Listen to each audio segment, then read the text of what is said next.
Hi friends, నేను మీ Anil Kumar. Welcome back to our channel. DSC TET పరీక్షల్లో అత్యంత ముఖ్యమైన 10వ తరగతి బయాలజీలోని అలైంగిక ప్రత్యుత్పత్తి అసెక్సువల్ రిప్రొడక్షన్ అనే టాపిక్ను ఈ వీడియోలో పూర్తిగా కాన్సెప్ట్తో అర్థం చేసుకుందాం. చాలామంది ఈ టాపిక్లో కేవలం ఉదాహరణలు మాత్రమే గుర్తుపెట్టుకుంటారు, కానీ పరీక్షల్లో ప్రశ్నలను కాన్సెప్ట్ ఆధారంగా అడుగుతున్నారు. అందుకే ఈ వీడియోలో ప్రతి పద్ధతి వెనుక ఉన్న కారణం, అది ఎలా జరుగుతుంది, ఎందుకు జరుగుతుంది, దాని నుంచి వచ్చే ముఖ్యమైన బిట్స్ అన్నిటినీ స్టెప్ బై స్టెప్గా నేర్చుకుందాం. ఈ ఒక్క వీడియో పూర్తిగా అర్థమైతే విచ్చిత్తి, ముక్కలవ్వడం, పునరుత్పత్తి, మొగ్గ తొడగడం, శాఖీయ వ్యాప్తి, సిద్ధ బీజాలు ఏర్పడడం వంటి 6 అలైంగిక ప్రత్యుత్పత్తి పద్ధతులతో పాటుగా టిష్యూ కల్చర్ వంటి టాపిక్ని పూర్తిగా అర్థవంతంగా ఎప్పుడూ మర్చిపోని విధంగా నేర్చుకుంటారు. కాబట్టి మరి ఆలస్యం చేయకుండా మొదలు పెడదాం. అసలు మొదటగా అలైంగిక ప్రత్యుత్పత్తి లేదా అసెక్సువల్ రిప్రొడక్షన్ అంటే ఏంటి? ఒకే ఒక మాతృజీవి అనగా సింగిల్ పేరెంట్ పాల్గొని గ్యామెట్ల కలయిక లేకుండా కణ విభజన ద్వారా తనలాంటి కొత్త జీవులను ఉత్పత్తి చేసే ప్రక్రియనే అసెక్సువల్ రిప్రొడక్షన్ అనడం జరుగుతుంది. అనగా అలైంగిక ప్రత్యుత్పత్తిలో ఆడ మగ జీవుల అవసరం ఉండదు. ఒకే జీవి తన శరీరంలో ఉన్నటువంటి కణాలను విభజించడం ద్వారా లేదా శరీర భాగాల సహాయంతో కొత్త జీవులను ఏర్పరుస్తుంది. ఈ ప్రక్రియలో మియాసిస్ అనేది జరగదు. ప్రధానంగా మైటోసిస్ ద్వారా కణ విభజన జరుగుతుంది. అందువల్ల ఏర్పడేటువంటి కొత్త జీవులు జన్యుపరంగా మాతృజీవికి చాలా వరకు సమానంగా ఉంటాయి. అందుకే వీటిని క్లోన్లు అని కూడా అంటారనమాట. అయితే డిఎన్ఏ నకలు తయారయ్యేటువంటి సమయంలో అప్పుడప్పుడు చిన్న చిన్న మార్పులు ఏర్పడవచ్చు. ఇవే జీవుల యొక్క మనుగడలోను అదేవిధంగా పరిమాణ క్రమంలోనూ ముఖ్యమైన పాత్రను పోషిస్తాయి. ఈ అలైంగిక ప్రత్యుత్పత్తి జరిపేటువంటి జీవుల యొక్క ముఖ్య లక్షణాలు ఏంటంటే, ఇది ఒకే మాతృజీవి పాల్గొంటుంది. ఇందులో గ్యామెట్ల యొక్క కలయిక ఉండదు. అదేవిధంగా ఇందులో ఫలదీకరణ అనేది జరగదు. ప్రధానంగా మైటోసిస్ ద్వారానే కణ విభజన జరుగుతుంది. ఇందులో ఏర్పడేటువంటి కొత్త జీవులు మాతృజీవితో జన్యుపరంగా దాదాపు సమానంగా ఉంటాయి. అనుకూల పరిస్థితుల్లో వేగంగా ఎక్కువ సంఖ్యలో సంతానాన్ని ఉత్పత్తి చేయగలవు. మనం ఇందులో ఉన్నటువంటి అలైంగిక ప్రత్యుత్పత్తి పద్ధతులు మొత్తం 6గా విభజించడం జరిగింది. అందులో మొదటిది విచ్చిత్తి లేదా ఫిజన్, రెండవది ముక్కలవ్వడం లేదా ఫ్రాగ్మెంటేషన్, మూడవదిగా పునరుత్పత్తి లేదా రీజనరేషన్, అంటే నాలుగవది మొగ్గ తొడగడం లేదా బడ్డింగ్, ఐదవదిగా చూసుకున్నట్లయితే శాఖీయ వ్యాప్తి లేదా వెజిటేటివ్ ప్రాపగేషన్, ఆరవది సిద్ధ బీజాలు ఏర్పడడం లేదా స్పోర్ ఫార్మేషన్. ఈ 6 రకాలైనటువంటివి మన 10th క్లాస్ టెక్స్ట్ బుక్లో ఇవ్వబడినటువంటి అలైంగిక ప్రత్యుత్పత్తి పద్ధతులు. వీటి గురించి ఒక్కొక్కటి నేను క్వశ్చన్ తయారు చేశాను. ఆ క్వశ్చన్ని మీకు చూపిస్తూ దాని గురించి ఒకే క్వశ్చన్ ద్వారా మనం పూర్తి టాపిక్ నేర్చుకుంటూ ఎక్స్ప్లెనేషన్ ఇవ్వడం జరుగుతుంది ఫ్రెండ్స్. కాబట్టి మీరు ఎవరైనా నోట్స్ ప్రిపేర్ చేసుకునే పని అయితే ఇది డిఎస్సికి కూడా ఉపయోగపడేటువంటి టాపిక్. అదేవిధంగా హెచ్జిటి, ఎస్ఏ వాళ్ళకి అందరికీ ఉపయోగపడేటువంటి టాపిక్. కాబట్టి చాలా జాగ్రత్తగా ఇక్కడ నుంచి వినండి. ఈ క్రింది వాటిలో ద్విధా విచ్చిత్తి జరిపే జీవులకు సరైన ఉదాహరణ ఏది అని అడిగాడు క్వశ్చన్. మొదటగా మనకి విచ్చిత్తి అంటే ఏంటో తెలియాలి, అనగా ఫిజన్ అంటే ఏం తెలియాలి. ఒకే మాతృజీవి కణ విభజన ద్వారా 2 లేదా అంతకంటే ఎక్కువ కొత్త జీవులుగా విడిపోయే అలైంగిక ప్రత్యుత్పత్తి పద్ధతినే విచ్చిత్తి అంటారు. ఫ్రెండ్స్, విచ్చిత్తి ప్రధానంగా ఏకకణ జీవులు కనిపించేటువంటి ఒక అలైంగిక ప్రత్యుత్పత్తి పద్ధతి. ఈ ప్రక్రియలో మొదట మాతృజీవులు ఉన్నటువంటి డిఎన్ఏ కాపీ అనేది తయారవుతుంది. తర్వాత అందులో ఉన్నటువంటి కణద్రవ్యం అనేది విభజన చెంది చివరికి ఒక మాతృకణము 2 లేదా అంతకంటే ఎక్కువ భాగాలుగా విడిపోతుంది. ఇలా విడిపోయినటువంటి ప్రతి భాగం కూడా స్వతంత్ర కొత్త జీవిగా అభివృద్ధి చెందుతుంది. అందుకే విచ్చిత్తులో ఒక జీవి అంతరించిపోదు, అదే జీవి కొత్త జీవులుగా విడిపోతుంది. అయితే ఇక్కడ అడిగిన క్వశ్చన్ ఏంటంటే, ద్విధా విచ్చిత్తం జరిపే జీవులకు సరైన ఉదాహరణ ఏది అని అడుగుతున్నాడు. ద్విధా విచ్చిత్తం జరిపే జీవులకు సరైనటువంటి ఉదాహరణ అమీబా మరియు లిష్మేని అని చెప్పవచ్చు. అనగా ఆప్షన్ ఏ అనేది కరెక్ట్ ఆన్సరు. అంటే ఈ ద్విధా విచ్చిత్తులో ఒక జీవి 2 కొత్త జీవులుగా విడిపోతుంది. ఈ విచ్చిత్తిని ఎక్కడ మనం గమనించవచ్చు అంటే ఏకకణ జీవులైనటువంటి అనేక బ్యాక్టీరియాలు మరియు ప్రోటోజోవాల్లో మనం గమనించవచ్చు. అందులో ఉదాహరణే ఈ అమీబా మరియు లిష్మేని అనేది. మలేరియా పరాన్నజీవిలో కనిపించే విచ్చిత్తి పద్ధతి ఏది? ఇక్కడ ఫ్రెండ్ కన్ఫ్యూజ్ చేయడానికి ఏమంటాడంటే, ప్లాస్మోడియం అని ఇవ్వకుండా మలేరియా పరాన్నజీవి అని అడుగుతున్నాడు. చూడండి, ఈ ప్లాస్మోడియంలో కనిపించే విచ్చిత్తి పద్ధతి ఏదని అడుగుతున్నాడు. ద్విధా విచ్చిత్త, బహుధా విచ్చిత్త, మొగ్గ తొడగడమా, సిద్ధ బీజాలు ఏర్పడమా అంటున్నాడు. దీనికి కరెక్ట్ ఆన్సర్ వచ్చేసి బహుధా విచ్చిత్తి. మనం ఇందాక చెప్పుకున్నట్టు ద్విధా విచ్చితి ఎక్కడ జరుగుతుందని చెప్పాను, అమీబాలో జరుగుతుంది, అదేవిధంగా లిష్మేనియాలో జరుగుతుందని చెప్పాను. ఈ బహుధా విచ్చితి అనేది ఈ మలేరియా పరాన్నజీవి అనేటువంటి ప్లాస్మోడియంలో జరుగుతుంది. మరి బహుధా విచ్చితి అంటే ఏంటి ఫ్రెండ్స్? ద్విధా విచ్చితిలో ఒక మాతృజీవి అనేది 2 కొత్త జీవులు విడిపోతుంది. కానీ బహుధా విచ్చితిలో ఒకే మాతృజీవి ఒకేసారి అనేక కొత్త జీవులను ఉత్పత్తి చేస్తుందన్నమాట. దీనికి ఉదాహరణ మలేరియా పరాన్నజీవి అయినటువంటి ప్లాస్మోడియంలో ఈ బహుధా విచ్చితి జరుగుతుంది. ఇందులో మొదటగా ప్లాస్మోడియం యొక్క కణములు ఉన్నటువంటి కేంద్రకము అనేక సార్లు విభజన చెందుతుంది. తరువాత ప్రతి కేంద్రకం చుట్టూ కణద్రవ్యం చేరి ఒకేసారి అనేక చిన్న కొత్త జీవులు ఏర్పడతాయి. చివరికి మాతృకణం అనేటువంటిది పగిలి ఈ కొత్త జీవులన్నీ కూడా బయటకు విడుదలవుతాయి. అందువల్ల ఒకే మాతృజీవి నుంచి ఒకేసారి అనేక సంతతి జీవులు ఏర్పడే అలైంగిక ప్రత్యుత్పత్తి పద్ధతినే బహుధా విచ్చితి అంటారు. మీకు సింపుల్గా గుర్తుపెట్టుకోవాలంటే ద్విధా విచ్చితి అనగా ఒక మాతృజీవి నుంచి 2 కొత్త జీవులు ఏర్పడితే దాన్ని ద్విధా విచ్చితి అంటారు. బహుధా విచ్చితి అనగా ఒక మాతృజీవి నుంచి అనేక కొత్త జీవులు ఏర్పడ్డాన్ని బహుధా విచ్చితి అంటారు. ద్విధా విచ్చితికి ఉదాహరణగా మనం అమీబా లిష్మేనియా అని చెప్పడం జరిగింది. బహుధా విచ్చితికి ఉదాహరణగా మనము ప్లాస్మోడియం చెప్పవచ్చు. దీనినే మలేరియా పరాన్నజీవి అని కూడా అనడం జరుగుతుంది. అయితే ఇక్కడ మీతో ఒక ముఖ్యమైన విషయాన్ని పంచుకోవాలనుకుంటున్నాను. అదేంటంటే అమీబా అనేది ద్విధా విచ్చితి జరుపుతుంది, అదేవిధంగా లిష్మేనియా అనేది కూడా ద్విధా విచ్చితి జరుపుతుంది. అయితే ఈ రెండిట్లో కూడా ఒక ముఖ్యమైనటువంటి తేడా ఉంది. అదేంటంటే అమీబాకు లేదా అమీబా శరీరానికి ఒక స్థిరమైనటువంటి ఆకారం ఉండదు. అందువల్ల ఇందులో జరిగేటువంటి కణ విభజన అనేది ఏ తలంలోనైనా జరగవచ్చు. కానీ లిష్మేనియాలో శరీరం అనేది పొడవుగా ఉండి దాని చివర ఒక కొరడా వంటి నిర్మాణం, దీనినే ఫ్లాజెల్లం అంటారనమాట. ఒక కొరడా వంటి నిర్మాణాన్ని కలిగి ఉంటుంది. ఈ నిర్మాణం కారణంగా కణ విభజన అనేది ఒక నిర్దిష్ట తలంలో మాత్రమే జరుగుతుందన్నమాట. అంటే అమీబాలో ఆకారం స్థిరంగా లేకపోవడం వల్ల విభజన అనేది ఏ తలంలోనైనా జరుగుతుంది. లిష్మేనియాలో కొరడా వంటి నిర్మాణం ఉండడం వల్ల విభజన మాత్రము ఒక నిర్దిష్ట దిశలోనే జరుగుతుంది. చాలా చాలా ఇంపార్టెంట్ ఫ్రెండ్స్. చూడండి ఫ్రెండ్, క్వశ్చన్ ఎలా అడగవచ్చు, క్రింది వాటిలో సరైనవి ఏవి అన్నాడు. Which of the following statements are correct? ఒకటేమన్నాడు, అమీబాలో ద్విధా విచ్చితి ఏ తలంలోనైనా జరుగుతుంది. రెండోది, లిష్మేనియాలో ద్విధా విచ్చితి ఒక నిర్దిష్ట తలంలో జరుగుతుంది. 3, ప్లాస్మోడియంలో బహుధా విచ్చితి జరుపుతుంది. వీటికి మీరు సమాధానం చెప్పగలరా? ఇప్పుడు నేను చెప్పినటువంటి ఎక్స్ప్లెనేషన్ ఆధారంగా చేసుకొని మీ సమాధానాన్ని కామెంట్ రూపంలో నాకు తెలియజేయండి. ఈ క్రింది వాటిల్లో బహుధా విచ్చితి జరిపే జీవి ఏది? Which of the following organisms undergoes multiple fission? ఇప్పుడు చెప్పిన ఉదాహరణలు బట్టి, ఇప్పుడు ఇచ్చినటువంటి ఎక్స్ప్లెనేషన్ బట్టి అమీబాలో ఏం జరుగుతుంది? ద్విధా విచ్చితి జరుగుతుంది. లిష్మేనియాలో ఏం జరుగుతుంది? ద్విధా విచ్చితి జరుగుతుంది. ప్లాస్మోడియంలో మాత్రమే బహుధా విచ్చితి అనేది జరుగుతుంది. ఈ ప్లాస్మోడియం అనేది ఒక మలేరియా పరాన్నజీవి. కాబట్టి కరెక్ట్ ఆన్సర్ వచ్చేసి ఆప్షన్ సి, ప్లాస్మోడియం. హైడ్రా గురించి నేను రాబోయేటువంటి క్వశ్చన్స్లో నేను ఎక్స్ప్లెయిన్ చేస్తాను. నెక్స్ట్ బిట్ లేదా నెక్స్ట్ టాపిక్ అనొచ్చు. క్రింది వాటిలో మొక్కలు అవ్వడం, దీన్నే ఫ్రాగ్మెంటేషన్ అంటారు, అనే లైంగిక ప్రత్యుత్పత్తి పద్ధతిని ప్రదర్శించే జీవి ఏది? Amoeba, spirogyra, hydra, plasmodium. మీకు అమీబా గురించి ఒక ఐడియా వచ్చింది, ప్లాస్మోడియం గురించి ఒక ఐడియా వచ్చింది. ఇక్కడ ఆన్సర్ వచ్చేసి స్పైరోగైరా. అసలు మొక్కలు అవ్వడం లేదా ఫ్రాగ్మెంటేషన్ అంటే ఏంటి? ఒక మాతృజీవి శరీరము అనేక ముక్కలుగా విడిపోయి ప్రతి ముక్క ఒక కొత్త జీవిగా అభివృద్ధి చెందే అలైంగిక ప్రత్యుత్పత్తి పద్ధతినే మొక్కలు అవ్వడం లేదా ఫ్రాగ్మెంటేషన్ అంటారు. ఫ్రెండ్స్, ఈ మొక్కలు అవ్వడం అనేది ప్రధానంగా స్పైరోగైరా అనేటువంటి శైవలంలో కనిపిస్తుంది. స్పైరోగైరా అనేటువంటి శైవలం అనేది ముదురు ఆకుపచ్చ రంగులో ఉండి తంతుయుతమైనటువంటి నిర్మాణాన్ని కలిగి ఉంటుంది. దీన్నే ఫిలమెంట్ అంటారు.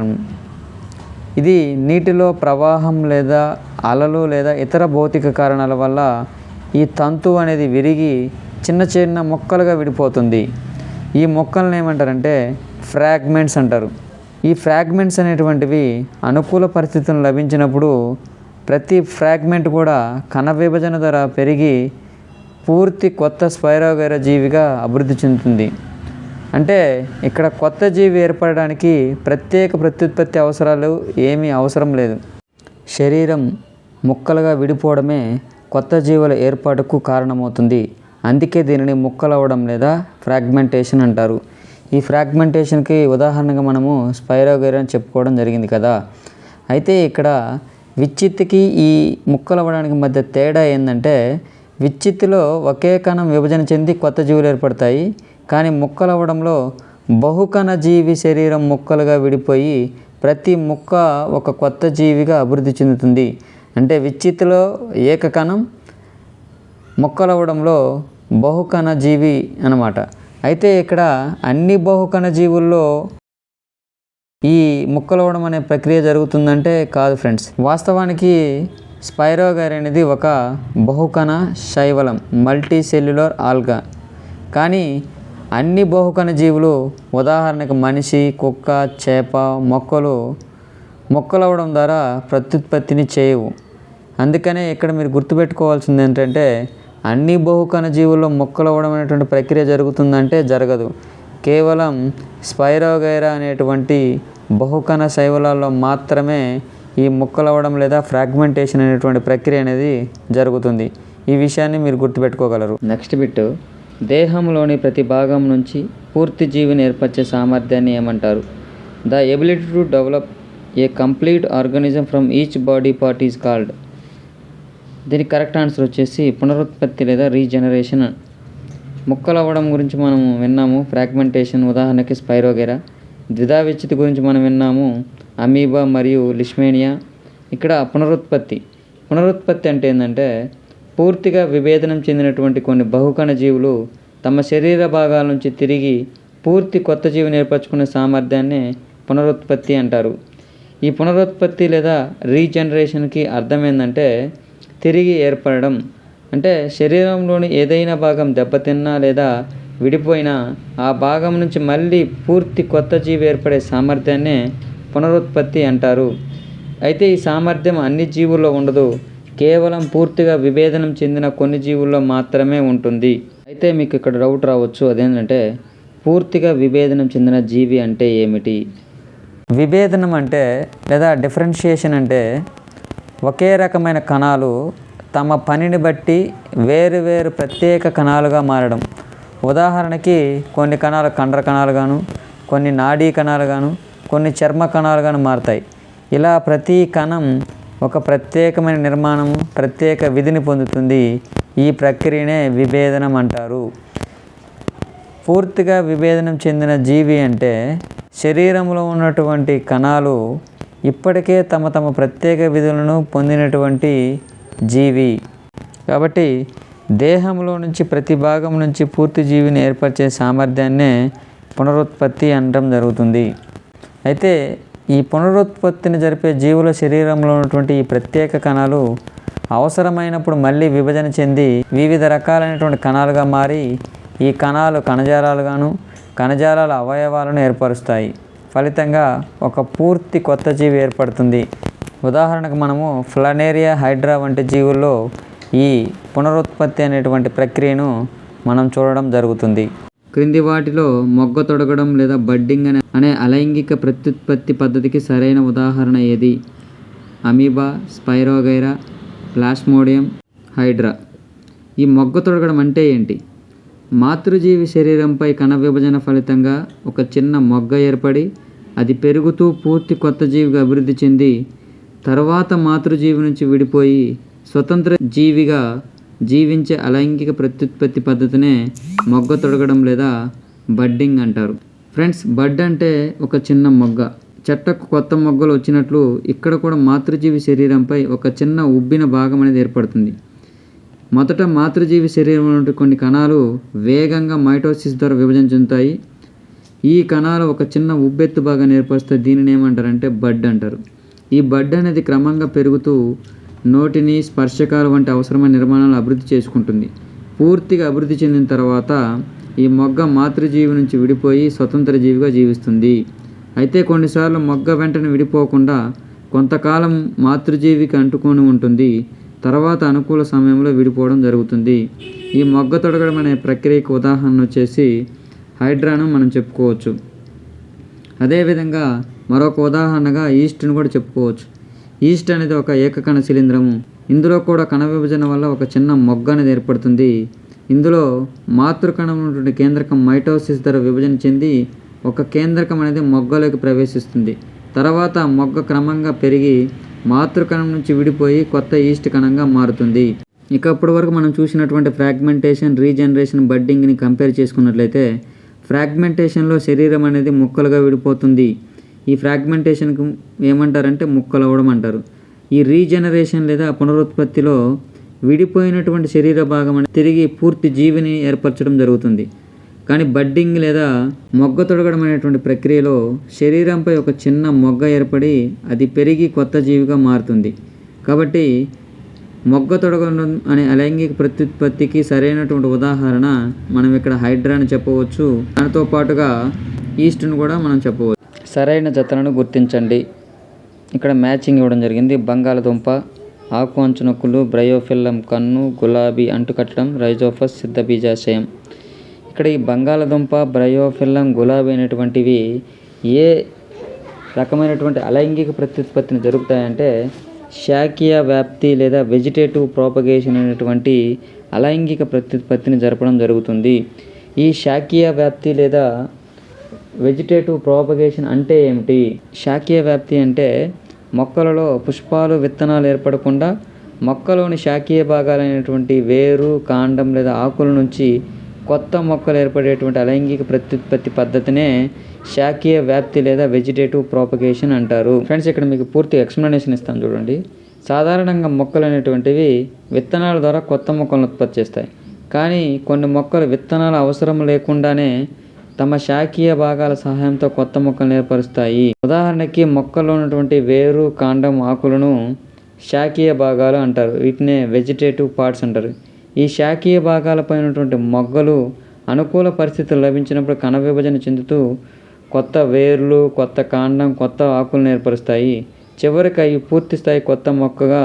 ఈ మొత్తం ప్రక్రియలో కూడా విత్తనాలు అనేటువంటివి ఏర్పడవు, పుష్పాలు కూడా అవసరం ఉండవు. అందుకే దీనిని అలైంగిక ప్రత్యుత్పత్తిలో ఉన్నటువంటి శాఖీయ వ్యాప్తి లేదా వెజిటేటివ్ ప్రాపగేషన్ అంటారు. ఈ శాఖీయ వ్యాప్తి అనేది 3 రకాలు అనమాట. అవి వేర్ల ద్వారా శాఖీయ వ్యాప్తి జరుగుతుంది. వాటికి ఉదాహరణ చిలకడ దుంప మరియు డాలియా. కాండం ద్వారా శాఖీయ వ్యాప్తి జరిగేటువంటి వాటికి బంగాళదుంప, అల్లం, చెరకు, వీటన్నిటిని కాండం ద్వారా శాఖీయ వ్యాప్తి జరిగేటువంటి వాటికి ఉదాహరణగా చెప్పవచ్చు. మరి ఆకులు లేదా పత్రాల ద్వారా శాఖీయ వ్యాప్తి జరిపేటువంటి ఉదాహరణకు వచ్చేసి బ్రయోఫిలం. వ్యవసాయ అవసరాల కోసం చెరకు, గులాబీ లేదా ద్రాక్ష వంటి అనేక మొక్కలను పెంచడానికి అంటు తొక్కడం లేదా అంటు కట్టడం వంటి పద్ధతులను శాఖీయ వ్యాప్తి కోసం ఉపయోగిస్తారు. అంటే ఇక్కడ అర్థం ఏంటంటే అంటు తొక్కడం లేదా అంటు కట్టడం అనేది శాఖీయ వ్యాప్తికి ఉదాహరణగా చెప్పవచ్చు.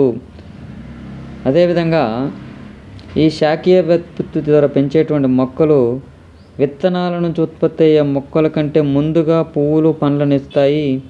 అదేవిధంగా విత్తనాలను ఉత్పత్తి చేసే సామర్థ్యాన్ని కోల్పోయినటువంటి అరటి, నారింజ, గులాబీ, మల్లె వంటి మొక్కల వ్యాప్తి కూడా ఇలాంటి పద్ధతుల ద్వారానే సాధ్యమవుతుంది. శాఖీయ వ్యాప్తి ద్వారా మరొక ప్రయోజనం ఏంటంటే ఉత్పత్తి చేయబడినటువంటి అన్ని మొక్కలు కూడా జన్యుపరంగా మాతృ మొక్కతో సమానంగా అన్ని లక్షణాలను కలిగి ఉంటాయి. ఇక్కడ మనం బిట్ చూసుకున్నట్టయితే బంగాళదుంప. ఈ బంగాళదుంపలో శాఖీయ ప్రత్యుత్పత్తి అనేది దేని ద్వారా జరుగుతుందంటే కన్ను లేదా మొగ్గ ద్వారా జరగడం జరుగుతుంది. మరి బ్రయోఫిల్లంలో ఎలా జరుగుతుంది? శాఖీయ ప్రత్యుత్పత్తి అనేటువంటి అలైంగిక ప్రత్యుత్పత్తి అంటే ఆకు అంచు నొక్కుల్లో ఉన్నటువంటి మొగ్గలు నేలపై పడి కొత్త మొక్కలకు అభివృద్ధి చెందడం ద్వారా ఇందులో శాఖీయ ప్రత్యుత్పత్తి జరుగుతుంది. విత్తనాలను ఉత్పత్తి చేసే సామర్థ్యాన్ని కోల్పోయినటువంటి అరటి, నారింజ, గులాబీ, మల్లె వంటి మొక్కల వ్యాప్తి కూడా ఈ శాఖీయ వ్యాప్తి అనేటువంటి అలైంగిక ప్రత్యుత్పత్తి ద్వారా కొత్త మొక్కలను ఉత్పత్తి చేయడం జరుగుతుంది. కాబట్టి గులాబీలో అంటు కట్టడం లేదా అంటు తొక్కడం అనేటువంటి శాఖీయ వ్యాప్తి పద్ధతి ద్వారా అలైంగిక ప్రత్యుత్పత్తి జరుగుతుంది. మరి రైజోఫస్లో సిద్ధ బీజాలు ఏర్పడడం ద్వారా ఈ అలైంగిక ప్రత్యుత్పత్తి అనేది జరుగుతుంది. ఇక ఈ టాపిక్లో చివరగా సిద్ధ బీజాలు ఏర్పడడం అనేటువంటి ఒక అలైంగిక ప్రత్యుత్పత్తి విధానము మిగిలిపోయింది ఫ్రెండ్స్. అదేవిధంగా శాఖీయ వ్యాప్తిలో నవ్వే డేస్లో ఉపయోగిస్తున్నటువంటి కణజాల వర్ధనం అనేటువంటి ఒక ప్రక్రియ అదే టిష్యూ కల్చర్ అనేటువంటి ప్రక్రియ కూడా ఈ టాపిక్లో మిగిలిపోవడం జరిగింది. దాన్ని నేను నెక్స్ట్ వీడియోలో త్వరగా కంప్లీట్ చేయడానికి ప్రయత్నిస్తాను. వీడియోని చివరి వరకు చూసినందుకు ధన్యవాదాలు. ఇలాంటి కాన్సెప్ట్ ఓరియంటెడ్గా మీరు చదివినప్పుడే మీకు ఉద్యోగంలో అది చాలా కీలక పాత్ర పోషిస్తుంది. కాబట్టి మీరు టైం వేస్ట్ లేదా సమయం వృధా అనుకోకుండా టెక్స్ట్ బుక్ను ముందు పెట్టుకొని ఈ లెసన్స్ మీరు విన్నట్లయితే అది మీకు చాలా ఉపయోగకరంగా ఉంటుంది. ఇంకొకటి ఏంటంటే నెక్స్ట్ ఈ డయాగ్రామ్ ద్వారా నేను ఎక్స్ప్లెయిన్ చేయడం జరుగుతుంది. కాబట్టి ఈ వీడియో మీకు నచ్చినట్లయితే లైక్ చేయండి, అదేవిధంగా షేర్ చేయండి, సబ్స్క్రైబ్ చేయడం మర్చిపోవద్దు. All the best friends.